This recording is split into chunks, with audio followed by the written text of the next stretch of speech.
এই যে তো বাবুর গায়ে হলুদ হবে সকালে, জন্মদিনের সকালে। তো শীতকাল, এবার সেই অনুযায়ী ড্রেসপত্র নিতে হয়েছে, তাই তো গপু?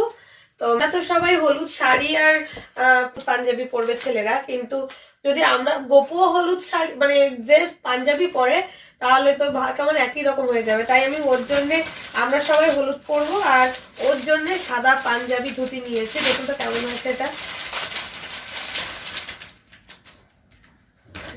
এই যে দেখুন পাঞ্জাবিটা হচ্ছে এই যে, কি ওর কি আনন্দ দেখেছেন? হ্যাঁ হ্যাঁ হ্যাঁ, এটা তোমার তোমার নিয়ে নিল। পাঞ্জাবিটা না পুরো মানে জিগজ্যাগ জিগজ্যাগ কাজ করা আছে, হাতে হ্যান্ড বোঝা যাচ্ছে, ঠিক আছে। আর এই দেখুন এটা হচ্ছে ধুতি, 2 বছরের মানে বাচ্চা তো ওটা ঠিকঠাকই চলে আসবে সাইজটা।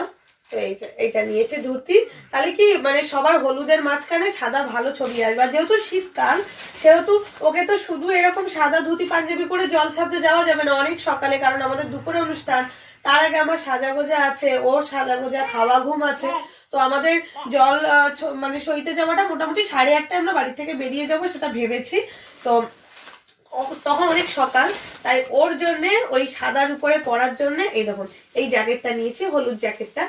কি সুন্দর কালারটা এসছে, ওখানে কেমন কালারটা আছে জানি না, তবে এটা বাসন্তী হলুদ, যেটা সেটা নট ম্যাঙ্গো ইয়েলো, এটা বাসন্তী ইয়েলো, এত মিষ্টি কালার। হ্যাঁ তো এই দেখুন সাদার সাথে এই কালারটা দারুণ।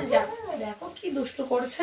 এটা আমি তো বড় দেখেই নেওয়া, এটা মোটামুটি 18 থেকে 24 মাসেরই, ওর জন্য একদম ঠিকঠাক। এই যে তো এইটা নিয়েছি, তো কেমন হয়েছে বলুন তো। আর আরেকটা জিনিস দেখাচ্ছি দাঁড়ান, এই যে এই সক্স গুলো এসেছে, এই সক্স গুলো এসেছে ওর জন্য। তো তার সাথে এই ইয়েলো কালারটা ওর সাথে পরিয়ে দেবো। কি এটাও চাই, সব চাই, ও সব চাই। তোর গায়ে হলুদের ড্রেসটা কেমন হয়েছে অবশ্যই জানাবেন, আমার তো খুবই পছন্দ হয়েছে। আগে ওরগুলো দেখিয়ে নিই, পরে আমাদের গুলো দেখাবো, কি তাই তো?